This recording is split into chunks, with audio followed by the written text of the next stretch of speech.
was moving really, really quick. And all of a sudden, about 10 seconds later, it really starts to form, just like that. Video showing the moment a short-lived tornado took shape in Perry Crossing near Sellersburg, Indiana. The storm hit the area around 9:30 last night, and the National Weather Service on the ground this morning confirming a preliminary EF0 touchdown there.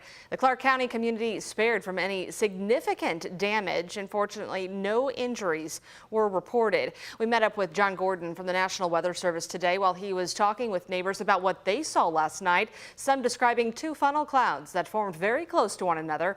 He said winds clocked in around 85 miles an hour, which is on the high end of that EF0, but said if you are going to get a tornado, this is the one to get.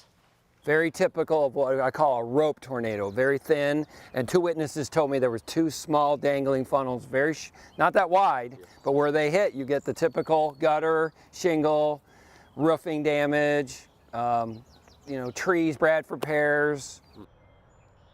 A handful of homes damaged from these baby tornadoes, as he called it, saying when you have one that's roughly 15 yards wide, it'll hit one home and then leave its neighbor completely fine. We are in for more rounds of severe weather today, specifically this evening. Our meteorologist Sam Gabrielli, in this situation, clouds are a blessing, sun is a curse. That's right, Brooke, because guess what? The sun heats the earth, which gives off energy, and that energy gets into the atmosphere, and that's what gives way to additional thunderstorms. So we are noticing, though, some sun breaking through the clouds right now on our downtown camera. I just took a look at that. Now, currently, our rainfall, we're seeing a break in the activity, which is good news, especially for our friends in Perry Crossing, Indiana. They can kind of take a nice little deep breath of fresh air to kind of gather themselves after dealing with the tornadoes last night.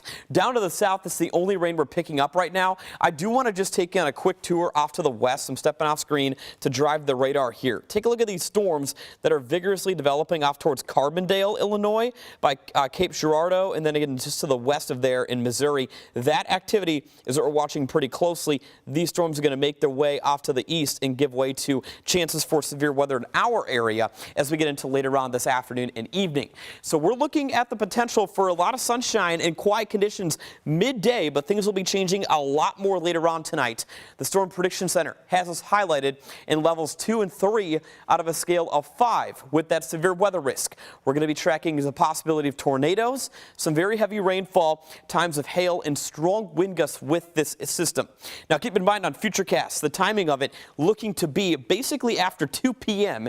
in Kentuckiana. Those storms I just mentioned in Missouri are going to make their way into our area, more so into mid to late afternoon, and giving way to a very stormy night ahead. Brooke, in a few more minutes, I'll talk more again about the risks with these thunderstorms and time it out more for you in advance in a few more minutes. Right. And we do know of some schools dismissing early, including Hardin County, Meade County, and Washington County schools. So just keep your eye on that as we get into the late afternoon, making sure that you have that phone charged and the WHAS11 app ready to go. You can watch our live stream coverage even if you lose power and get those warnings sent to your phone as they're issued. Well, start times are changing for a lot of Jefferson County schools. The JCPS board approved option 1 for the next academic year. Under the chosen option, there will be 3 start times, 7:30, 8:40, and 9:40 a.m. More than 80 schools will see their start times change anywhere from 10 minutes to more than an hour. But there is a caveat with the board that now says there needs to be a new plan presented by December. Principals and administrators packed the Van Hoos Education Center at last night's meeting, many of them from elementary schools, which are the most impacted by these changes, some sharing their opposition to that later start time of 9:40. We as elementary principals do not take this moment lightly. The last time slot is not ideal for anyone, but when thinking of our students and what is needed outside of the school day, we need to consider this as well. Superintendent Dr. Marty Polio said the change is necessary to help bus drivers. While debating the changes, the board could not come to an agreement initially, with neither scenario getting the votes to pass. Members then agreed to a compromise approving a plan, but requiring the district to again present a new one for the 25-26 school year by this December. JCPS will work on new bus routes to align with the changes over summer break. Well, that's a wrap on the Indiana primary, and we now know who will face off in the race to replace current Republican Governor Eric Holcomb. Senator Mike Braun won the primary, defeating several Republican opponents, including Lieutenant Governor Suzanne Crouch. He spoke to supporters after that win. I intend to be the most entrepreneurial governor our state has ever had.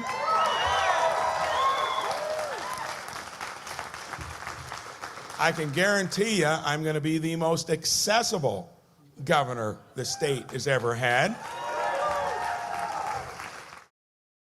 Braun will face Democrat Jennifer McCormick, who ran unopposed. Senator Mike Braun won that primary, defeating several Republican opponents, including Lieutenant Governor again Suzanne Crouch, speaking to supporters. You heard that there. Meanwhile, Democrat Valerie McCrae won her party's nomination to fill the open U.S. Senate seat left by Braun. She will face Republican Jim Banks, who ran unopposed. Now, in the race for U.S. House, Republican Erin Houchin defended her District 9 seat against Hugh Doty. That's district including most of our southern Indiana counties. Houchin will face Timothy Peck, who won the Democratic nomination. The general election is on November 5th. An excused in-person absentee voting for Kentucky's primary election begins today. Those of you in Jefferson County can vote at the County Clerk's Election Center on East Liberty Street downtown. It's open 8:30 to 4:30 through the 15th, except on weekends. There's also a drop box available, and voters in other Kentucky counties can find their polling locations at elect.ky.gov/voters. Kentucky's primary is Tuesday, May 21st.